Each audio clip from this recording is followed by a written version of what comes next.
Shalom Bapak Ibu Saudaraku dan adik-adikku semua yang dikasihi Tuhan. Syukur kepada Tuhan kalau hari ini kita boleh berjumpa bersama-sama untuk kita kembali belajar tentang kebenaran firman Tuhan.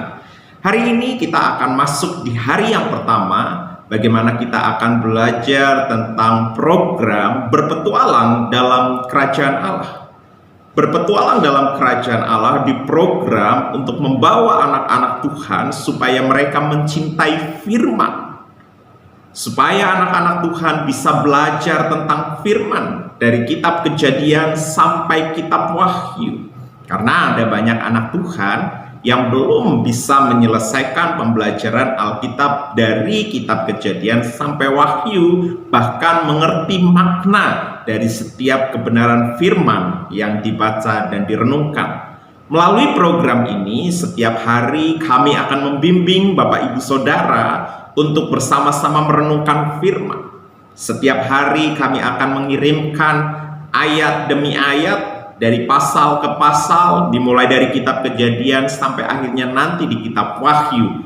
Dan waktu yang dibutuhkan kurang lebih adalah 3 tahun. Dan kita berpetualang dalam kerajaan Allah yang ada di Purwokerto, ya, secara khusus yang dibimbing oleh saya bersama dengan istri Ibu Sutria. Kita bersama-sama akan memulai hari ini untuk kita masuk di dalam petualangan di dalam kerajaan Allah.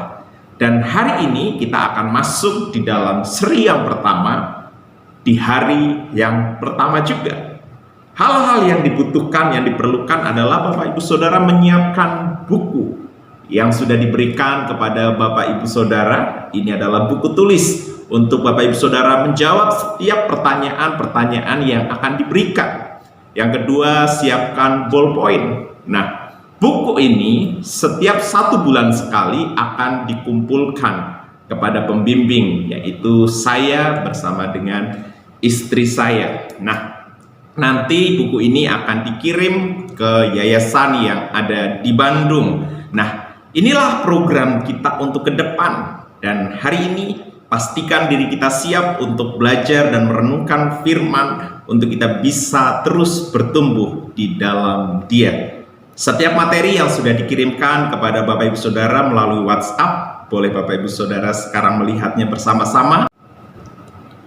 Oke, baiklah Bapak Ibu Saudaraku yang dikasihi Tuhan, kita akan masuk kepada pertanyaan berpetualang dalam kerajaan Allah di hari yang pertama, seri yang pertama. Ya, yang pertama adalah siapakah yang menciptakan dunia dan segala isinya? Nah, kita akan melihat dari teks yang sudah Bapak Ibu Saudara baca di WhatsApp yang sudah dikirimkan di materi.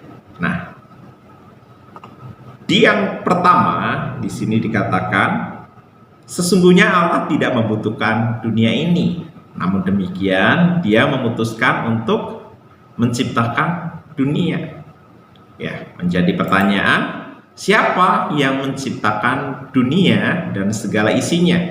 Jawabannya adalah Tuhan pencipta langit dan bumi, yaitu Tuhan itu sendiri.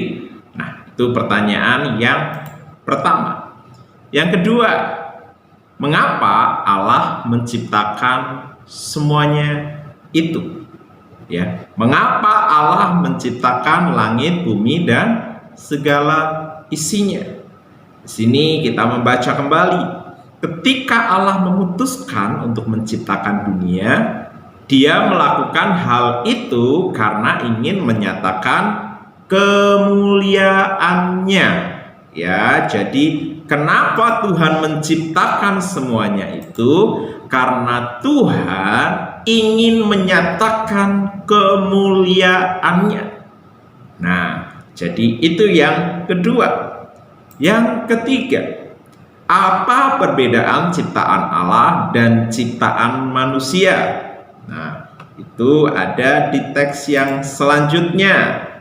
Ya, di sana dikatakan, kemudian Allah menciptakan terang.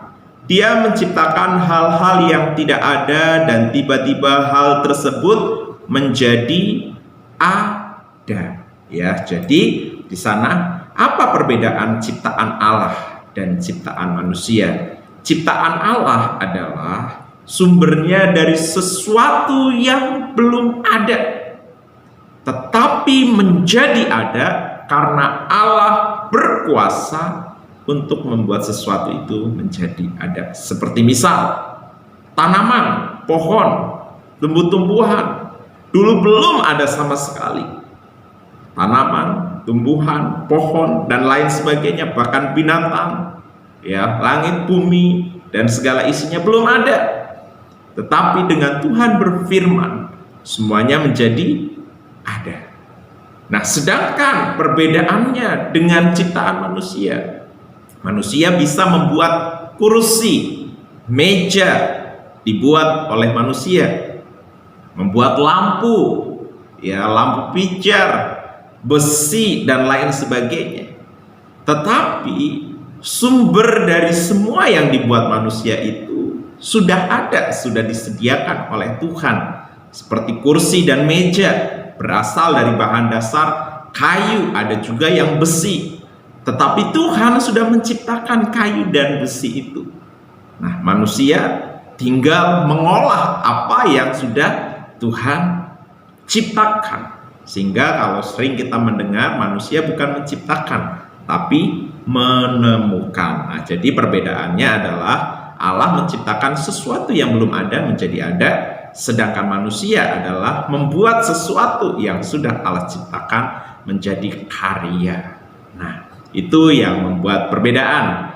Yang keempat, hal-hal apa yang dapat kamu kerjakan untuk mengubah gelap menjadi terang? Nah, hal-hal apa yang membuat kita bisa mengerjakan, ya, mengubah gelap menjadi terang? Nah, di sini dikatakan melimpahi bumi dengan rahmatnya, betapa ajaib terang itu.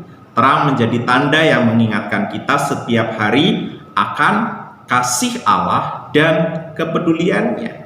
Bagaimana kita bisa mengubah gelap itu menjadi terang saat kita bersama-sama sebagai anak Allah hidup di dalam kasih Allah dan kepeduliannya terhadap sesama kita, mengasihi sesama kita, peduli dengan sesama kita, menjadi berkat bagi sesama kita. Nah, itu yang keempat. Yang kelima, apa cita-citamu? Ya, ada yang ingin jadi dokter, ada yang mau jadi perawat, ada yang mau jadi polisi, ada yang mau jadi tentara, ada yang mau jadi arsitektur, ada yang mau menjadi pedagang, ada yang mau jadi pembisnis. Boleh, macam-macam, apa saja cita-citamu. Tetapi apakah itu sesuai teladan Allah yang dengan kreatif mengubah yang kosong, tidak berbentuk, dan tidak indah menjadi dunia yang begitu indah? Apapun cita-citamu, jadilah berkat ketika engkau meraih cita-cita bagi kemuliaan nama Tuhan. Saat engkau cita-cita menjadi seorang dokter, itu mulia sekali. Karena ada banyak tenaga dokter yang hari-hari ini mereka membuka praktek hanya untuk keuntungan diri sendiri, tetapi tidak begitu banyak yang peduli dengan masyarakat yang ada di sekitar. Kalau engkau sebagai anak Tuhan, engkau menjadi dokter, jadilah dokter yang peduli dengan sesama, sehingga akhirnya melalui hidupmu nama Tuhan dipermuliakan. Saat engkau menjadi aparat keamanan, jadilah aparat keamanan yang bekerja membuat lingkunganmu menjadi aman tanpa engkau mencari keuntungan di sana, dan banyak hal contoh-contoh yang lain. Nah, itulah dari pertanyaan-pertanyaan berpetualang dalam kerajaan Allah seri pertama di hari pertama kita hari ini. Saya harap Bapak Ibu Saudara bersama-sama bisa mengerti, ya. Jangan lupa dibiasakan sebelum Bapak Ibu Saudara membaca dan merenungkan firman Tuhan di dalam perenungan berpetualang dalam kerajaan Allah, dimulai dengan doa, diakhiri dengan doa, cari Tuhan dengan segenap hati, maka engkau akan mengerti setiap kebenarannya. Haleluya, terpujilah Tuhan. Tuhan Yesus memberkati kita.